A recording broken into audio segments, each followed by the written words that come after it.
Hi students, कैसे हैं आप सब लोग। मुझे भी देखिए आप सब लोग बहुत अच्छे होंगे।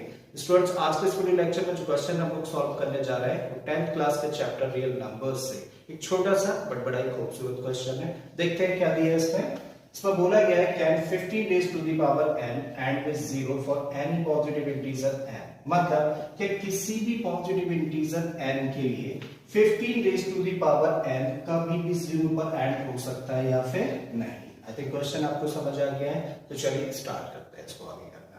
अब सबसे पहले हम लोग ये चीज समझ लेते हैं कि वो सारे के सारे नंबर्स जो 0 पर एंड होते हैं उन सारे नंबर्स में सबसे छोटा नंबर क्या होता है, वो होता है 10, राइट। तो 0 पर एंड होने वाला सबसे छोटा नंबर हुआ 10, फिर उसके बाद में नंबर होगा 20, फिर उसके बाद में 30, फिर 40 और इसी तरीके के आगे भी बहुत सारे नंबर्स होंगे।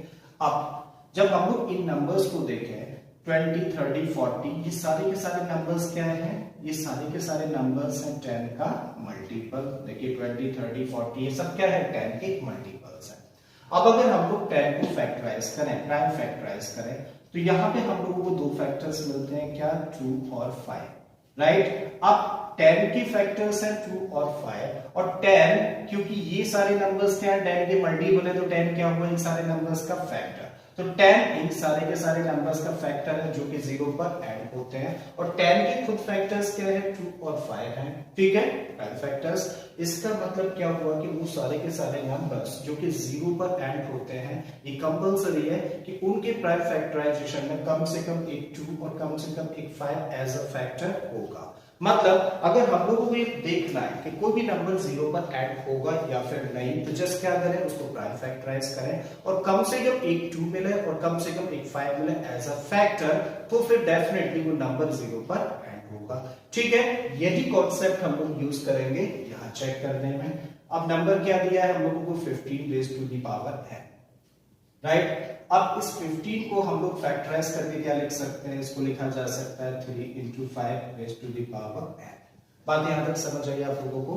अब इस n का क्या रोल है, जरा हम लोग समझने की कोशिश करते हैं। ये क्या है, 3 into 5 raised to the power n, और n क्या बोला है आपने, अपने पॉजिटिव इंटीजर है। पॉजिटिव इंटीजर कहने का मतलब नेचुरल नंबर। इसका मतलब n के प्लेस पे क्या क्या हो सकता है, 1, 2, 3, 4 and so many numbers like this. इनमें से कुछ भी हो सकता है n के प्लेस पे। चलिए n के प्लेस पे ना 1 रख के देखते हैं। तो जब हम लोग n के प्लेस पे 1 रखें, तो अब यहाँ पे हम लोगों ने 1 रखा।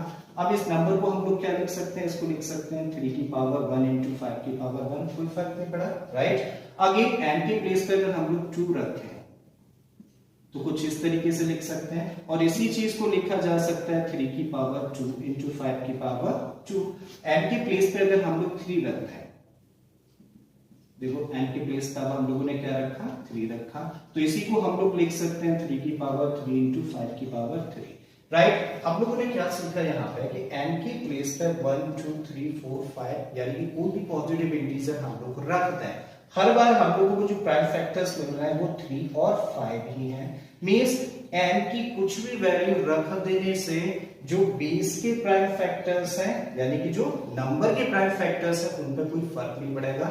n तो सिर्फ क्या कर रहा है, उन्हीं प्राइम फैक्टर्स का रिपीटिशन कितनी बार होगा डिफाइन कर रहा है। मींस जब n के प्लेस पे 1 है तो प्राइम फैक्टर्स क्योंकि 3 और 5 थे, तो एक बार 3 आएगा और एक बार 5। जब n के प्लेस पे हम लोग 2 रखते हैं तो प्राइम फैक्टर्स क्योंकि 3 और 5 थे, तो ये पावर 2 डिफाइन कर रही है कि अब ये 3 कितनी बार आएगा, 2 बार आएगा, और 5 भी कितनी बार आएगा, 2 बार आएगा। बट ऐसा कर देने से, यानी कि n के प्लेस पे कुछ भी वैल्यू रख देने से प्राइम फैक्टर्स चेंज नहीं होते हैं, राइट। और हम लोगों को पता है कि कोई भी नंबर 0 पर एंड होने की कंडीशन क्या होती है कि कम से कम एक प्राइम फैक्टर 2 हो और दूसरा प्राइम फैक्टर 5 हो, तभी नंबर 0 पर एंड हो सकता है। इसका मतलब यहाँ इस नंबर की जब हम लोग बात करें तो इसके बेस में क्या क्या प्राइम फैक्टर्स हैं, 3 और 5 हैं। मतलब n की वैल्यू कुछ भी रख दें कि कभी हम लोगों को 2 फैक्टर मिल पाएगा, नहीं मिल पाएगा। और जब 2 और 5 दोनों प्राइम फैक्टर्स नहीं होंगे किसी भी नंबर के प्राइम फैक्टराइजेशन में, तो क्या कभी वो नंबर 0 पर एंड होगा, कभी भी नहीं होगा। बात आई थिंक समझ आ गई है, इस पॉइंट को मेंशन कर देते हैं। Since in the prime factorization किसका, prime factorization of 50 2 is not as a factor। मतलब 15 को जब प्राइम फैक्टराइज करें तो इस प्राइम फैक्टराइजेशन में 2 एक फैक्टर नहीं है, ठीक है। So in the prime factorization of 15 2 is not as a factor। So for any positive integer n, 15 raised to the power n can never end with 0, right. तो आपको समझ आया, क्योंकि 15 के प्राइम फैक्टराइजेशन में 3 और 5 आता है, 2 एक फैक्टर नहीं है, तो किसी भी पॉजिटिव इंटीजर n के लिए इस n के प्लेस पे कुछ भी रख दीजिए, कभी भी 15 raise to the power n 0 पर एंड नहीं हो सकता। आई थिंक ये कॉन्सेप्ट आपको अच्छे से समझ आ गया है। अगर ऐसा तो प्लीज वीडियो को लाइक कर दें, चैनल को सब्सक्राइब कर लें अगर आपने अभी तक चैनल सब्सक्राइब नहीं किया है। बाकी की क्वेश्चंस की आप अपनी प्लेलिस्ट में चले जाइए, इस तरह के बहुत सारे क्वेश्चंस मैंने ऑलरेडी अपलोड किए हैं। फिर से आता हूं एक नए क्वेश्चन, एक नए कॉन्सेप्ट के साथ में। Till then keep learning and thank you for watching this video.